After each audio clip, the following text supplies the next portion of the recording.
Oh,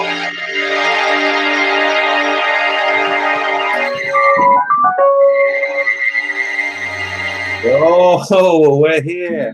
Pixels and Plough with our special guest today, the first three-way episode. As we all know, it's not gay if it's in the three-way. This is Dougie, and we've got Reece, and we have our very good friend, Mr. Sam Joseph, who plays in a great Sydney band called Genetics. Want to say hi, guys? Hey, happy to be here. This is sick. Sick to be talking to you guys. Been following you for a while. Happy to be here too. I've been part of it for a while. Okay, well, it wouldn't be an episode of Pixels and Plough if it wasn't just really awkward as fuck the whole time. So we're off to a good start. And we didn't mention Eric Whitaker. Oh yeah, that was the thing. I was going to say it was a third person here, and it wasn't Eric Whitaker. Surprise, surprise. But there we go. The episode he gets a mention. So what we wanted to talk about today was, I guess, the benefits and the pitfalls of being self-taught versus a formally educated musician. And I guess it can apply to other fields as well, but mainly we're talking about music here on this channel. And the three of us have got pretty different musical backgrounds. Maybe it'd be good for us to give a bit of a rundown of like what training we do have, and maybe that'll be a good baseline. So we'll hand it over to our guest first, if you want. Oh, awesome. So my music background was, I started off really self-taught. I tried to get into lessons, but I think like very many guitarists, it just wasn't fun. So I actually quit because I just hated it. I hated sitting down and learning theory. And then I just started learning stuff that I was hearing my dad play, loved it, started joining bands. And then for me, it was like, the more you learn, the more you realize you don't know. And I hit this wall where I was like, I don't know, like I see so many amazing musicians, and what do they know that I don't? I just can't teach myself this stuff. I don't know where to even start. Then that started with when I was 16, I decided, okay, I want to properly give lessons a go. So I did it for 2 years, and then pretty much rinse and repeat. Finished high school, went into uni. I was actually, I did part of my music degree with Reece as well. So we're in the same university. Did that and then realized, hey, again, oh man, I'm stuck. I need more lessons. And then I learned about jazz, and then that's a whole nother beast.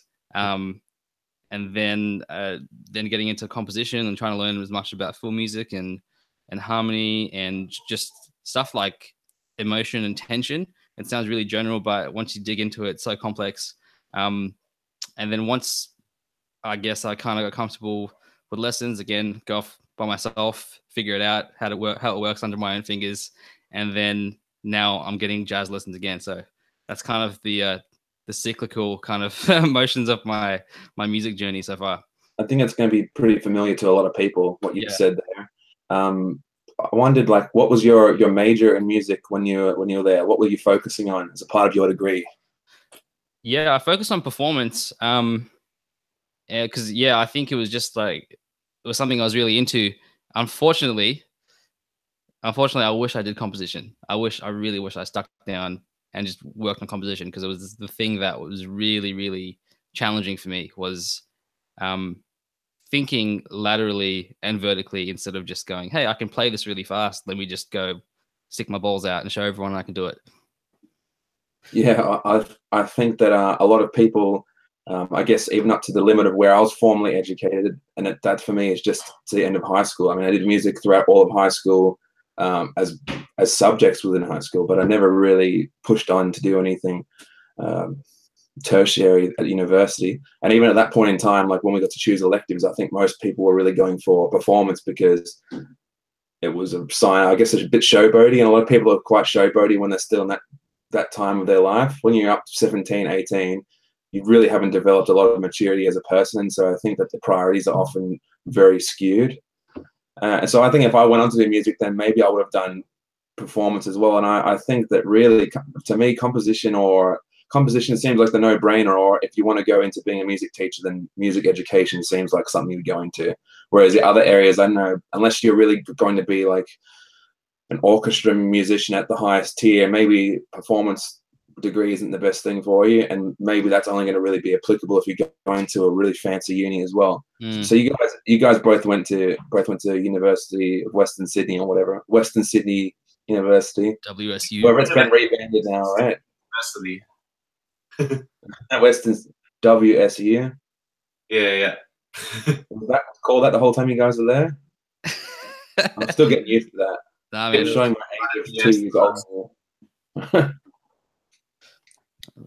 What about you, Reece? Do you want to give us a bit of your background? Sure. So my first dabblings in music were when I was in year 2 and I took some guitar lessons, but absolutely had no interest in it back then. I just wanted to play Zelda and Pokemon and Mario and whatever. So that didn't last very long to begin with. But then fast forward maybe 10 years later, I went to the Philippines, got a one-on-one lesson on the drums with one of my cousins. And she spent a whole hour just teaching me the basic rock beat. And I was very unco.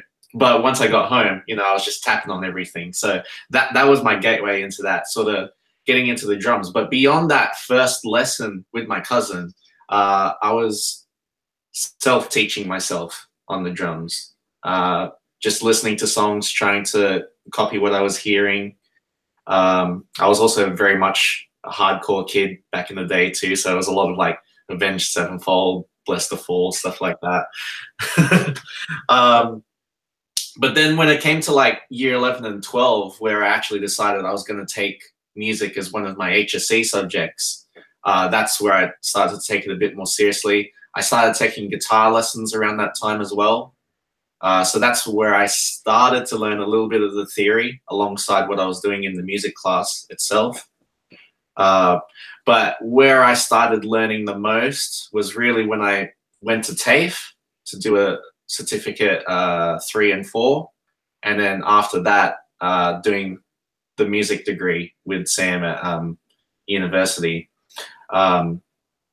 Especially getting into the theory stuff and learning more about the compositional side of things, because I was already writing a lot of music, but when I went into composition, I was learning so much about just how to better go about getting the sounds that I always knew I wanted to make. And then also finding out sounds that I didn't know it existed prior, you know? That's really interesting, man, that you're only playing drums mainly up until like year 11. That feels like quite a late time to pick up like a melodic or a harmonic instrument to go alongside that. It was very late. And so going into all of those things like year 11 and 12 music, and then starting at TAFE and then starting at uni, I always felt like a small fish in a big pond, because I always felt that my theoretical knowledge was really lacking. But when I started learning that stuff, I was so into it. I was so interested. So I think I really soaked it up and immersed myself in it. And it helped that I had great teachers too. Great teachers. This is at high school stage or at university stage? High school teacher was great. In TAFE too. Uni, some of them were pretty good too, although you don't get as much of a rapport in uni. Because it's more self-directed learning. And just the volume of students, right? Yeah, exactly. Okay, it was interesting. Like, I guess I'll give a bit of my background as well. I originally started off, my first instrument was playing recorder, as a lot of kids get forced to do at school. It was a part of the curriculum of the school I was going to. I was kind of going to this, I guess, gifted and talented program at school. So they wanted to make sure everyone learnt music, and it wasn't just blowing the recorder, sounding like dog shit like a lot of people do. Like, we'd actually try to push us to learn some pretty complicated stuff. And I started to learn the first parts of like the music vocabulary from year 5 then, about, I guess, some different keys and key signatures, and just learning all the notes, sharps and flats, getting kind of a concept of it then. And I kind of paired up with learning keyboards around the same time. And when you're like 10 or 11 years old, the complexity of which they teach it to you is not really that great. Yeah, it's very introductory, but it's kind of like opening up your ear and opening up your mind to the different terms that you're going to be exposed to at some point later in time. I think I just liked the sound of keyboards at the time, or I liked the sound of piano, and I wanted to learn that. But I found as I started to actually become more of an avid music listener that it wasn't really holding my attention down. So by about year 7, I was completely sick of playing it. It did absolutely nothing for me. I had to be pushed to practice all the time, which I think is a really bad sign. I think if you're being forced to practice and someone has to tell you that you probably haven't found the instrument for you, or you're going to really need something to trigger your spark again for it. So it wasn't until like around year 8 when I started listening to a lot of like pop punk music. That was a thing that really floated my boat at the time. Like I loved Blink-182, Green Day, that kind of stuff. Yep.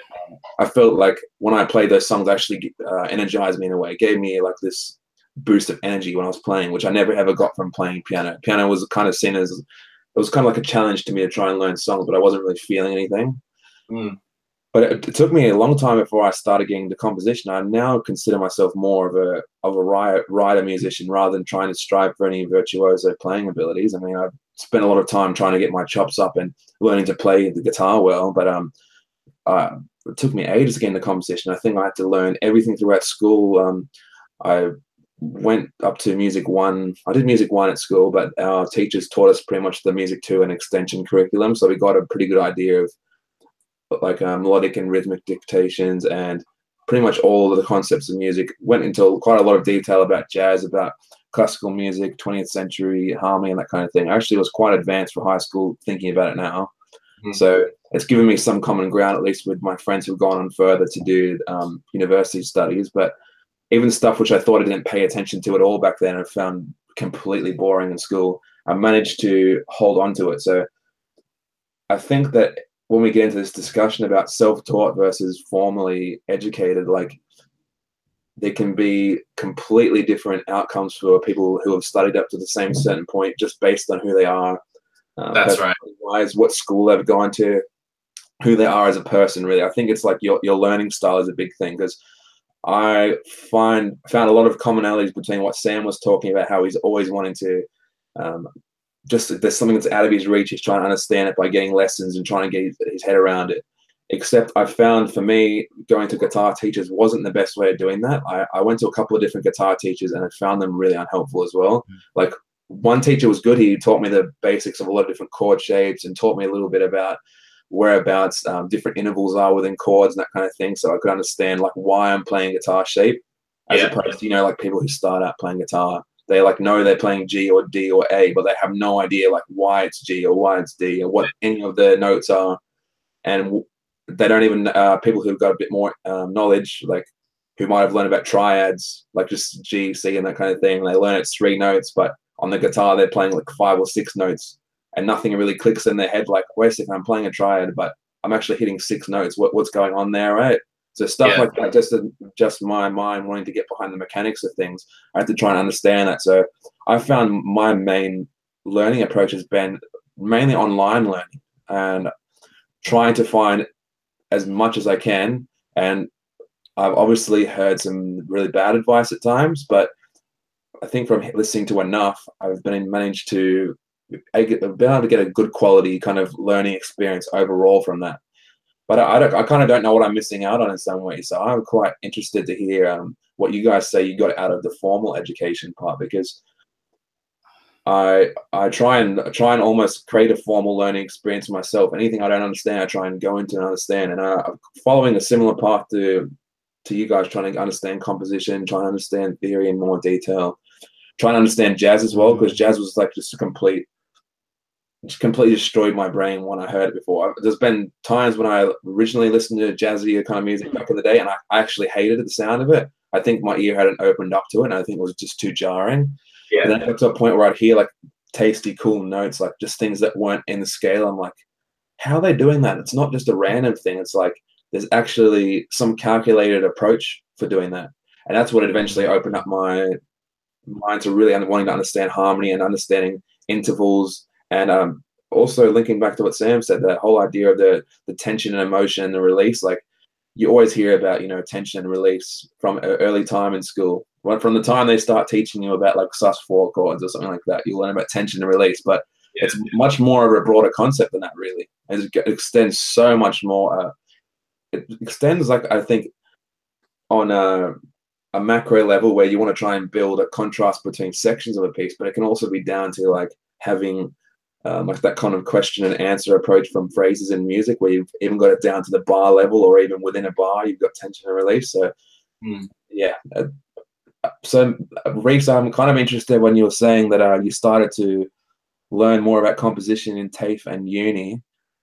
Had you started to experiment with songwriting before then? Because I know we're all three of us are quite into songwriting, and I wonder when you actually started to experiment with it, and also when you started to feel like you were making material that you were happy with. Yeah. So I first started writing my own music pretty much from when I started taking guitar lessons. So at that point, little to no theory knowledge at all. And some stuff sounded okay.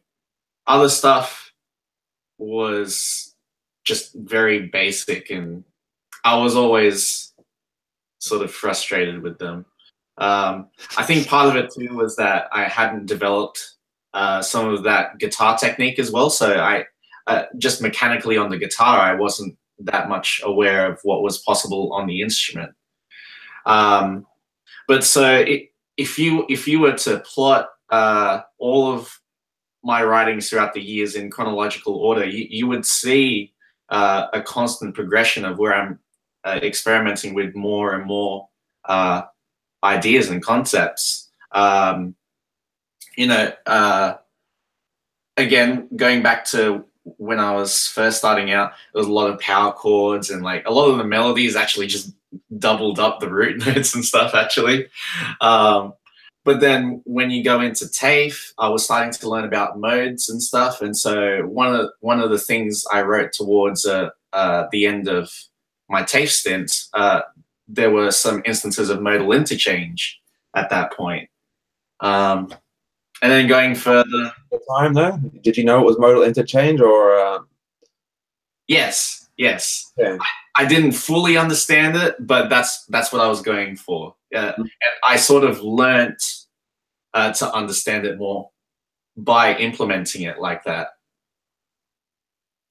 So learning by doing.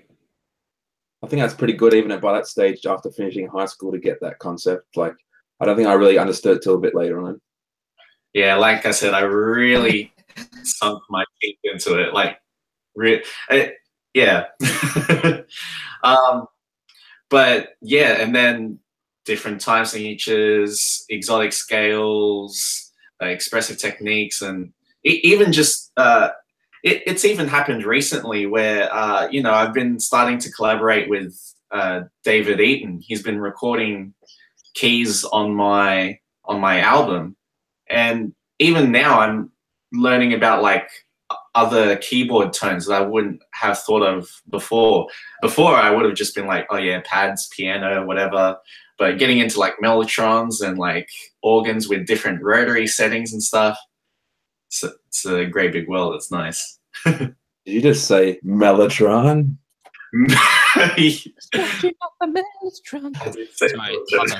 I've never heard mellotron and David Eaton mentioned in a sentence before. Yeah, neither actually. Yeah, he kind of just whipped it out of nowhere for my stuff, I guess. Oh man. Yeah. Actually, and after you learned all that stuff, you remember the first time you discovered the 4-chord progression? Oh yeah. 1, 5, 6, 4. It was probably right when I started uni, or maybe midway through, and I already knew that it was a very common chord progression just by listening. I could hear it and recognize it, but it was really when I saw Axis of Awesome, the actual Yeah. where it just blatantly put it out there for me. I'm like, yeah, fuck yeah, that's a lot of shit. That is. I love that video, man. I was like saying it for years. I'm like, this song has the same chords. This song has the same chords, and they made it. And I was just, I don't know, the music nerd in me just loved it. Yeah. I remember writing a song like maybe in late high school, in one of my earlier songwriting experiences when I was heavily into power metal, just absolute cheddar fest of music. And I thought, oh, I've come up with this really original chord progression. This sounds sick. And I was like, wait a second, this is every Ed Guy song ever. 4 chords of absolute death. What about you, Sam? You wanted to tell us about when you started getting into writing more, and when you started to feel more comfortable with it? Yeah, actually, I forgot. I actually left a lot of gaps in my story. I realized how actually lucky I am, because my journey started, like my mum, just like from a family background, my mum forced me into music. Like I didn't really have a choice, and I would wake up the weekends for me, just to recount. I'd wake up to Sabbath and Deep Purple and Kate Bush. Like that's stuff that's in my ear all the time. So I didn't really have to a lot of F sounds, and so I'm very, because it's forget about by myself, but I haven't like been phenomenal in helping my direction. So from then, as soon as I could pick up a guitar or whatever, like I was experimenting, just making noise really. And I guess the next big thing for me, I was, after learning Black Sabbath and the Deep Purple, and fucking, you learn the Iron Man riff, and you're like, oh my god, this is insane. It's so heavy on your shitty nylon string guitar. You're like, oh yeah, I'm so heavy. Yeah, oh man, imagine one day I'll afford a distortion pedal, a boss, like, what's that shitty boss pedal called? Metal Zone. Oh my god, Metal Zone. It's like the boss distortion. Forget a Metal Zone, and I will be fucking, I don't know. I'll be Glenn Tipton from Judas Priest. I thought that was God's Zone back in the day. I wanted an MT2 because I thought it sounded so good when I first heard it. You know what? Man, my first, honestly. My first one was... Sorry, Reece, go. My first distortion pedal was a Behringer Super Distortion. It was a purple pedal. Dude. Well, I think so. My funny story. My first pedal was I was maybe 14, and I had to go buy a gift for one of my friends for her birthday. And I'm like, I was in Liverpool, so I'm like, let me stop at Barber's Music City. So I stopped, and I see this like shithouse multi-effects pedal, and I'm like, fuck it, I'm not going to buy a gift. I bought it myself. I bought this pedal, and so that was my pedal. That was like this shitty, I don't know, 100 like presets. Oh no, it was even worse than a Zoom, man. It was like Digitech. I can't remember, but it was a multi-effects. Had 2 switches and garbage, like so much floor noise, it wasn't usable. And I was playing at church at the time, so you can imagine I had this Jackson Warlock that I would take to church. It was a fucking Warlock. I would play like What the World Would Never Take by Hillsong with this Warlock into a shitty massive ground floor noise tech. And man, you should just seen people's faces. It was like, for me, I was young, I didn't have a problem with it, I didn't realize what was happening, but for them it was like, oh my god, what is like, this metal disc come and destroy it. Honestly. So that was insane. I mean, again, I'm grateful for that too. Like being able, that was the first time I played in front of people, was playing in church, and that was nerve-wracking in itself. I mean, I don't know if you guys can recount the first time you played in front of people. Shit. I don't know if you guys are part of any Emergenza. I was never a natural with performing in front of people. I always found it really, really hard. Very self-conscious with doing it. So it's something I've learned to do over the years, where I feel a lot more comfortable with it now. Reece, sorry to interject. I saw you and Anton do a Pixels and Sound set, and I was super impressed because it was a 2-piece. It's hard.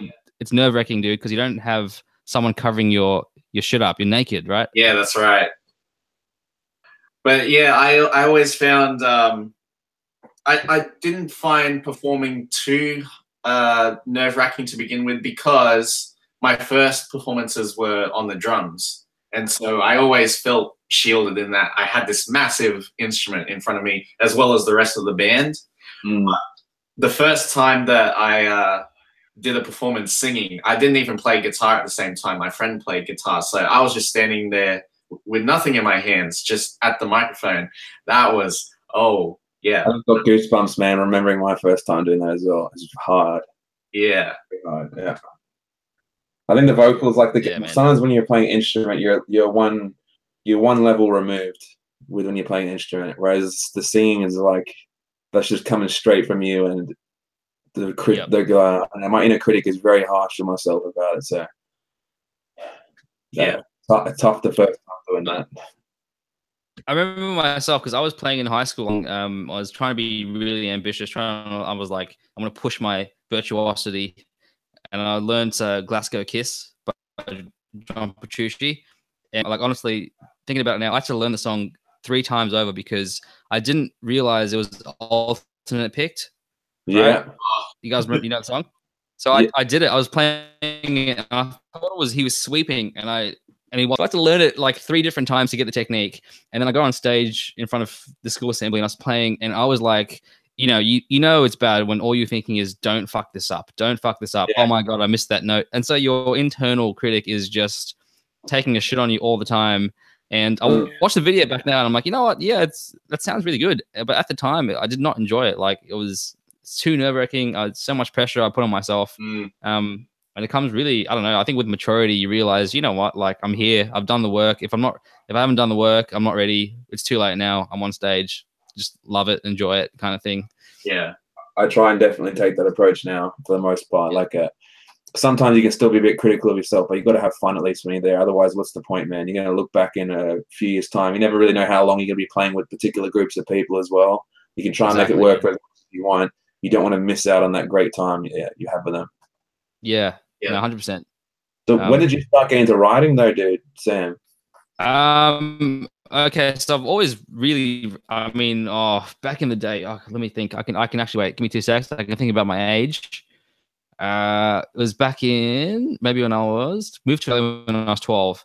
I told my girlfriend this story, and she was like, "Oh, that's so sad." But when I came here, I was 12, and obviously moving from New Zealand to here, I don't know anyone, didn't really have any friends. Starting school, so generally, I think that's when my guitar development really happened, because I didn't really have anything to do besides sit in my room and practice, right? Because I didn't know anyone. Yeah, that's what I did. And then at the time, it was ultimateguitar.com was like pushing out tabs, so I'd download heaps. Got a cracked version of GP5, Guitar Pro 5. And once I learned the song, guess where I started with Guitar Power Tab 3. Guitar Pro 3. Does that even exist? Yeah, man. I kind of make sure you get fined for that, because I'm just disappointed that you had to do Guitar Pro 3. But anyway, I'm a successful pirater of 3 consecutive versions of Guitar Pro. But I mean, so I had Guitar Pro 5, and once I realized, hey, I can actually like punch in my own MIDI, that was my primary writing tool for ages. Like I was programming all the drums. I think you still do that, Doug, where you program drums in Guitar Pro. Yep. That's awesome, man. Because it's like once you learn something works for you, that's amazing. It's intuitive. Like so fast for me, man. Same with Reece. Reece is big in the Guitar Pro as well. Oh, dude. I mean, especially because I don't have a full band with me yet. I have to write out all the other parts. Otherwise, how else are they going to exist unless I record them in real time? Yeah, exactly. Yeah. Sometimes that's not the quickest thing to do either. Well, that was Guitar Pro, and then that's when I was experimenting. Sorry, man, I missed it. No, you go ahead, bro. Hello. Oh, you got me? Good. Yeah, so Guitar Pro, and then it was super easy because at the time I was doing that, I think my cousin showed me Dream Theater for the first time. Oh, yeah. When I was like 12 or 13. At that time, I'm like, holy smokes, like, what is this? I've never heard anything like this. And that was cool because I'd kind of like look at tabs and then go, oh, okay, they're doing a key change. And you literally just go into Guitar Pro, me being ignorant, just going, if this is like on the 5th fret, I'll just type in 8. And literally, I just plus 3 on everything for the key change. Just going, oh, okay, yeah, this is what they're doing. I figured looking at my guitar, yeah, that's fine. I think that's where it started. That's where I got bitten by the bug, because once you start doing that with guitar, you realize, oh, there's drums and there's keys. Oh, and I want a different flavor, so I'm going to try glockenspiel or whatever. And then after that, it was Audacity. And then with my shitty Digitech pedal, I'd plug into the back, like with a 6.5 jack converter to a 3.5 jack, plug into the mic in the back of my computer, and go straight from my Digitech into it. And then I was like, after a while, I got sick of that. I'm like, oh, let me try real amps. I went from the line out from my amp into the computer, blew the entire sound card. Because there's too much load. just like literally, like it was just grassroots, man. Super grassroots, trying to like snatch anything free I could. Did you do multi-track recording in Audacity or just single track? No, multi-track, and I was doing like, remember? Do you guys remember? Is it Nightmare to Remember on that Dream Theater album where there's that car crash sound? The one with the worst Mike Portnoy vocals of all time. That one. Terrible. But I found a car crash noise on my keyboard, and I tried to replicate it.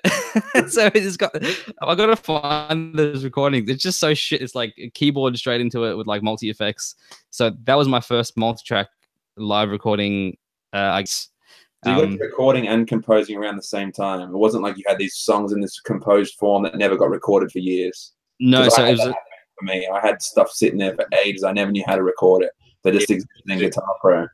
Yeah, man, no, it was simultaneous for me. It was recording and writing, and even my approach now is very similar. Like, so when I sit down to record, it's very much a compositional process. Like, so when I hear things in front of me, like things change. Like, you can ask the guys in genetics. Like, as soon as I hear things in context in front of me, it's a whole, like a new switch kicks off, and I'm like, nah, that's wrong, or this is great, let's go with this. It's like kicking the compositional process straight forward. So it can be frustrating for the guys, but because, you know, you rehearse, you practice, you get in tune with things. But I don't know, I gotta believe in what I'm playing. If something's not right and I can hear it, it's really hard. So yeah, I actually find that that's one of the good things with doing Guitar Pro when you're writing in MIDI or using Sibelius or something like that. You don't have any tones to complicate it. You can at least do a lot of the pre-production or the editing process from hearing like which notes just clash in that purest form like that. Yeah. I mean, there's still more editing that needs to be done and more cutting things out and that kind of thing. But it does let you not get blinded by tones, that kind of thing. At least for me, it works well. And I do change stuff as well later on. But I feel like it does sort of make you hone in more on the arrangement aspect. Yeah. You're talking about Sibelius and like just the doors in general? Yeah, notating and using notation software. Yeah. Yeah, well, I don't know I don't think Doug, you use Cubase. I started with Cool Edit Pro. There was one called Cool Edit Pro. It was like I know that. Adobe Audition, which I think is also not used anymore. It was old school, man. It was multi-track. I never even knew Audacity did multi-track until like maybe a few years ago, because I just use Audacity for converting files sometimes now. That's about the only thing I get out of it. Yeah. But I would never have thought of doing multi-tracks in it. That's crazy. Yeah. What do you use, Reece? Are you what's your DAW of choice? Logic. Yeah. Okay. Yeah. Logic's pretty good. I think for me, like Logic had everything, because when I first started getting into DAWs, it was like, besides Audacity, like Audacity is just like press record and that's it, right? Yeah. But then actually getting into DAWs, Logic, it had all this, like it had heaps of VST instruments ready to use. Like you could literally make a record out of the box, like kind of thing. But what about Pro Tools, bruh?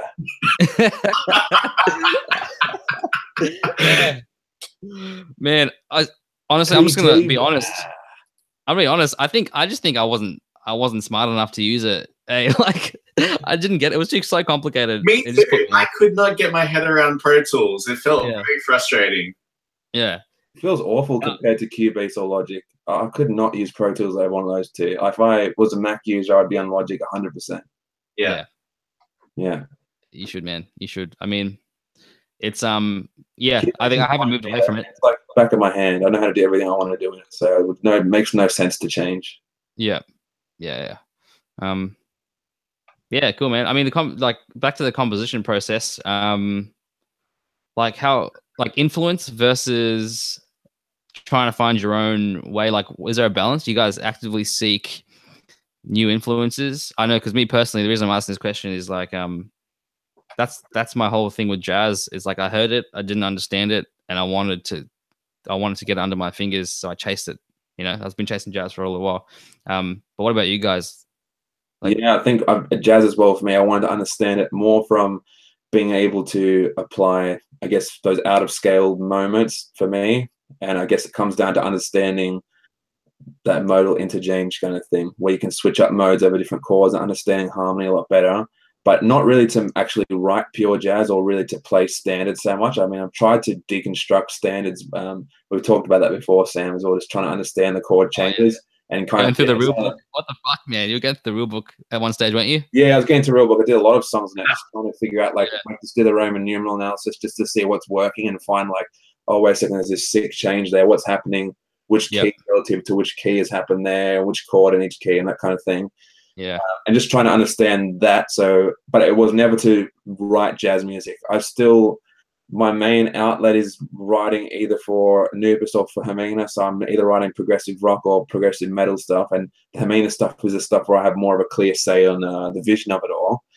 And for me, I'm always trying to expand the influences. I don't really listen to all that much progressive metal at all. I listen to so much different stuff. And I figure if I'm listening to a lot of different things, that when I go to write myself, all these different kind of disparate influences are going to come through. And it's not going to sound like, oh, hey, he's just been recycling the pool of progressive metal, you know? And I don't want to do that. I hear that with so many bands, or so many bands that are just recycling Carnival or Cog. Like, that's very, very big, especially in Australia, right? Yeah. There's a lot of bands that are recycling that same kind of sound. And I feel like the only bands I listen to are probably other bands like that. Listen to jazz. I listen to a lot of pop music as well, because I feel like that there's a lot to be learned there in terms of production, energy, excitement, especially in vocals being good. Fucking sacrilege, cat. How dare you listen to Black Street Boys? Oh man, my girlfriend actually, if you guys haven't heard it, is amazing. Like, he's really good, dude. So production, songwriting on point. Like, it's amazing. I just don't set a barrier. I don't say like there's any music that you're not allowed to listen to. I've been listening to more hip hop and rap stuff as well lately for some production ideas. Yeah. Just to know what's current as well. Like, I feel like that's kind of good to know. And I feel like if there's stuff that's resonating with a lot of people in the world at the moment, there must be some good stuff in there. There must be some element which is great. So just try and listen to all different kind of stuff. I listen to a lot of choral music. I like a lot of romantic, like, era piano players, like Chopin, Debussy, that kind of stuff. I find that's actually very inspiring. And I listen to Wagner quite a bit, that kind of thing. And if you listen to all that kind of stuff there, I don't feel like I know what your stuff sounds like in Genetics, Sam. I know what Reece's stuff sounds like with Pixels as well, and I'm sure he has a very similar approach. But it's not like you can really draw the influence to one specific person and say, this is like, oh, this sounds like they've been just listening to this band when this is written, right? And I'd like to think the same with our stuff as well. Like, I don't feel as though it's just this dead giveaway. Like, especially, it's hard not to. A lot of people who never hear progressive metal think of everything sounds like Dream Theater, right? So the moment when I hear people saying they don't say anything like Dream Theater, I just take it as the utmost compliment. What about you, Reece? What do you reckon, man? Yeah, I mean, talking specifically about jazz, I've wanted to understand jazz more and more as time has gone by. But again, not to write specifically jazz, but to implement it into more of a progressive rock framework. Same with, dabbling into metal and pop and hip hop and stuff, like, I'm finding the elements of those things that I like and sort of just molding them to what I like. Like, I don't write metal stuff for Pixels and Sounds. I used to do when I was the drummer for Chimeria, but nowadays I still tinker with metal, but it's more so that I can have that as part of my vocabulary to sort of like reach a maximum dynamic in that case, Yeah, I definitely get that one. That's my approach with, like, the screaming vocals. I guess I see that as being the max dynamic, and I just try and have it very sparingly. So I must be the same with metal for you then. Yeah, exactly. But again, they're not outright metal songs, just like they're not outright jazz songs, etc., etc. Do you guys go out to write, like, I want to write a song that sounds like this person, though, or are you, like, actively trying to avoid that? I used to. And some of those songs that have, sort of survived to the present day, where I'm still going to be using them. Some of them are going to be on the album. I've very much reworked them so that they don't have so much of that feeling. But your stuff that I've written, very much trying to forge more my own voice and not emulate one particular person or band. Yeah, I mean, the imitation, you can learn a lot from that, right? If you actually really go into try and imitate exactly what someone's doing, For sure. it's like the ultimate deconstruction or study, right? And you can really understand a lot of what's going on. Yeah. Yeah, I mean, going back to the learning process, like with imitation, I mean, my approach now is literally transcription. Like that's my main method of learning. So I'll take a jazz standard, and I'll transcribe it by ear, learn the chords for context, and then go, okay, so why does it sound like this over this certain chord? What is he doing? Trying to literally get into the artist's mindset, because with jazz, like the beauty part of it is a lot of the stuff that's happening is in real time. So no one's gone into their room and just gone, oh, this will be awesome and this is perfect here. These guys are hearing and responding. They're literally engaging in a dialogue with each other on stage or in the studio, and that's awesome. So when you hear something that sounds awesome and phenomenal, like it's even better to realize, hey, this is happening in real time. There's a mindset or mind process happening along with that. What is it? And I think a lot of, if you get the mindset, you can literally just copy and paste it into this. I don't know. If you internalize that mindset, it will come across in everything. You just get more from it than learning a lick here and there. Yeah. I think even with jazz though, I prefer the music where there is at least some part which is quite planned out beforehand, rather than just, you know, the stuff where it's like just a 2-section part of the song where they play one head and then they improvise like 7 rounds of some progression, then play the head and it's done. I don't like that, man. I find that really, I think that's shit tier composition. No matter how cool improvising is, I don't know, but yeah. And there are a lot of jazz guys that don't do that. I think that's kind of like beginner people trying to get their head around it, which is cool. But as a long-standing kind of experience or composition, it's probably not as good. But I think maybe just in trying to maybe wrap this up so it doesn't get too unwieldy, maybe we'll return to that main question of like, do you think you have to be formally educated to be a good musician, or do you think it's inherently better than someone who's self-taught? Can you get as much out of it being self-taught? I think you can get as much out of it being self-taught. I mean, I think the biggest difference is that maybe it's in the pacing, the speed at which you'll learn things. Like, you know, me being a teacher now, you know, I teach drums and guitar and piano. You know, I teach my students their things, and I'm often amazed. Like, we get to the end of a year, all of the stuff that they've covered, I think back and like, a lot of that stuff took me years to get a grasp of, and they did multiple topics like that in 1 year, sometimes even less. And I think that's the biggest thing. You can learn anything you want to if you know where to look. I guess that's the biggest thing. Doing it yourself, but going through some formal training, you get that guidance. And you get shown the way towards things that you might not know to look for otherwise. It's a really good point. I mean, I kind of feel, I don't want to say that I'm never going to be as good as someone who's been formally educated, because I put a lot of time into trying to learn stuff myself, but there are obviously going to be things that I don't know I need to know, you know, and sometimes maybe if you have a really good teacher working with you, they can see those very, very personal things that you need to work on that you might not have the insight to see it yourself. Yeah, I think that you probably can get a lot out of learning as a self-taught guy. You think that the majority of your abilities have come from your education, though, or from your own self-learning outside of the formal setting?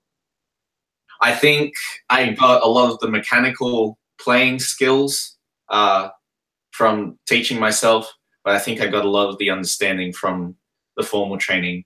But then, having said that, I have learnt a lot more since I left uni and just been directing my own sort of learning, you know, going on YouTube and watching people like Rick Beato, Adam Neely, stuff like that. Having said that, going even further, I think having that formal training to begin with gave me that foundation to understand those topics further that I'm now learning about now. Yeah, I think that those are deep topics like that, and I go to the same channels as you. I think if I didn't have a really good music teacher throughout high school, I probably wouldn't have had I guess that platform to even really go looking myself. I think I definitely benefited from having a good music teacher there rather than completely learning from scratch. Yeah. What about you, Sam?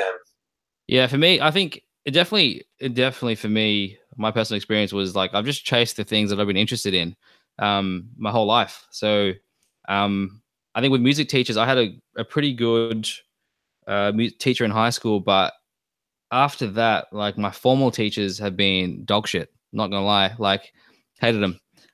Didn't get anything out of them, huh? The uni teacher's bad as well. Fucking totally waste of 20 grand. Like, I'm not gonna lie. I think honestly, if Reece, if you had awesome teachers, man, that's awesome. But I think maybe I was at a different state. Maybe I'm not gonna lie, they weren't all great when we went to uni. Man, I was so, I guess, disillusioned because I think we all know, getting a little bit off topic, we all know the jaded musician, right? And that's what they just felt like. They just felt like a bunch of jaded musicians who had to compromise and ended up teaching pieces of shit like us to learn fucking, like 4-note stacked chords and extensions, and they did it half-assed. It wasn't even inspiring on that level. And so my whole thing was being completely unsatisfied and going, no, that's not enough. This is not enough. This is not good enough. Like there's more to this. There's more. I'm hearing stuff and I'm inspired from these records. These guys know something that I don't necessarily know or understand yet. So, and I think for me, so formal education for me comprises more of something called mentorship. I'm sure you guys know what that means. Yeah. And it's finding a teacher who you look up to, and they look at you and go, I'm going to invest all this stuff into you. And that's been the biggest benefit for me, because it's someone coming in and saying, hey, listen, you're not very good at this and you're really good at this. And even like to get more specific, like it's even having someone looking at you playing going, hey, you're playing too fast. You're really anxious. Like not even music stuff. Like, hey, you're a really jittery player. Like you're really anxious. Are you breathing? All that stuff has been so valuable for me in my playing and my thinking, more so than going and learning, a bunch of modes, because all that stuff takes time. And that's the thing we forget. Like we forget that we have to sit in our room and figure the stuff out slowly, note by note. And that's, we have to do hundreds of hours before we can take it to the stage or even show anyone. So the mentorship and the teaching side for me has been valuable, because it's told me exactly what I need to focus on and what exactly I'm good at. Man, that's a really good point, to be honest. That mentorship, I think, is probably the most important thing, especially especially necessarily know. Yeah. Yeah, I think, like, I don't know if you guys do, where I don't necessarily know what I'm good at, and I don't necessarily don't know what I'm bad at, because I just don't have the perspective. Like I don't watch myself practice. I don't know. I think I'm doing well when I may be doing bad, or I think I'm terrible at something, and I may be really good at it. And that's, it's not a good place to be. Like you need to be objective. You need to really know where to spend your time, because we don't have a lot of time. And what goes in, and what goes into your practice and what goes into your ears really comes out when you play. So yeah, man, having that third eye, having that person, for me personally, for my process, has been valuable. A lot of people don't need that. A lot of people can actually go away and just open up textbooks of music and get it, but that's definitely not me. I can't do that. I feel like my main mentor actually was probably Dave from Anubis. When I was working with him, I joined that band when I was only 18, so I thought I was a sick metal shredder, James Hetfield wannabe. So and I didn't get a lot of things, and I think just from seeing him show me stuff, and then me actually having that self-learning kind of perspective, I tried to just deconstruct everything I was getting. And if I didn't understand something that was in the music, I would do everything I could to get a concept for understanding it. So yeah, I think the mentor is actually really important. I'm sure that most people in uni settings don't have it. But I guess one of the things that I kind of feel is like an argument sometimes against, and it probably is not really a good argument against doing formal study, but one of the things I kind of find surprising, especially from Australian academics, is I don't really hear much musical output from a lot of academics where I look up to it, or where I think, oh, this actually is great. Like, they've spent all this time studying, they spent all this time really going deep on the craft, and then all the stuff just really sounds like eternal garbage. But yeah, like, what do you guys? I went to a gig. People there. I went to a gig of lecturers, and that's exactly what it was. That's my. I saw some lecturers play, and pretty much what you said was what happened. Like pretentious shit, pretty much, and like just sounds like academic music, right? Doesn't sound from the heart so much. I think it might be an Australian thing too, man, because you see people who are like at like Boston Music Conservatorium, and a lot of these people from Northeastern America, from music colleges there, and they're like exceptional musicians that just play awesome shit. So yeah, I reckon maybe something to do with the tertiary music education here in Australia. Yeah, maybe. Just my outside perspective, because I don't really have the insider perspective of it. I know over there though they also have a thing they call like Berkeley funk, where the arrangements are sort of taken to a level where things are. The general consensus is that a lot of the stuff has been done for the sake of doing it, to like taking the reharmonization to the complete extreme, stuff like that, you know. You definitely hear it. Like I remember when I was trying to understand reharmonization, that's one of the things I really wanted to get out of jazz. And you'd see some people explaining it, and while they were reharmonizing something, just the choices were so clunky and gross. And it's like it wasn't until I started hearing people like Dirty Loops and that kind of thing, where it was done in such a good way, where I'm like, I've got to find out what they're doing, because that's exactly the kind of thing I'm trying to pull out of jazz, you know? Yeah. Yeah, and I think, I don't know, this is but I think it depends where you're at, because for me, music is not an academic field for me. Like, I never got into it for academics. The academics are adding, they definitely add to what I'm doing and open my mind, but it's not the point for me. It never was. It's the basic connection, you know, between people and between me and what's going around. So, yeah, I guess for me, like what you said, Doug, like when you see something like that, for me, I'm like, these guys have missed the mark. Yeah, like they've missed the point. That's the point of it. Yeah, exactly. Yeah, dudes, I reckon we're gonna have to wrap it up here, because we've got pretty long now, and the limited number of people that are watching still to the end here, they're totally gone. No matter how many times I do this, they're still not going to watch. So, what we got up to. But I think this was fun. Definitely be good to have you on again sometime in the future, man. Maybe we'll mix it up in a few more weeks' time. I've got a couple of people who I've been speaking to that want to come on for an episode now. But maybe we'll bring you back in a few. Let me know, dude. Super fun. And if there's any other people that have been listening to this, say hello on YouTube, leave a comment, and like and subscribe and all that kind of stuff. And if you've got any topics you want us to cover, let us know there, or come over to Facebook on the Ploughman Studios page and just comment and let us know what you want us to cover. And if you happen to be someone who you'd want to have a chat with us, have a discussion, then Reece and I are always down for it, and we'd love to have you here to speak about it. Got any parting words, guys? Just again, thank you for joining us, Sam. It's been great having you on. And also, I just wanted to add that David Eaton also was a great mentor for me. Man. Yeah, I mean, it's a pleasure being on, guys. I mean, I've known you guys for a long time, and it's awesome what you guys literally with people in the scene and explaining music to the layman, because that's important. Like, I love that. So would love to keep seeing more videos and some time. Yeah, I'm hoping we can sort of have that mentoring role for some other people out there. And we're just enjoying having a chat with each other, but I guess that's probably my goal with helping people out with music. I just want to be able to support them to be as creative as they can be and make it fun, you know, give them the tools to make it fun rather than being boring and academic and just textbook. Yeah. All right, dudes. Yeah, have any parting polychords? Yes. Okay. Prepare your anuses. We're switching up the time.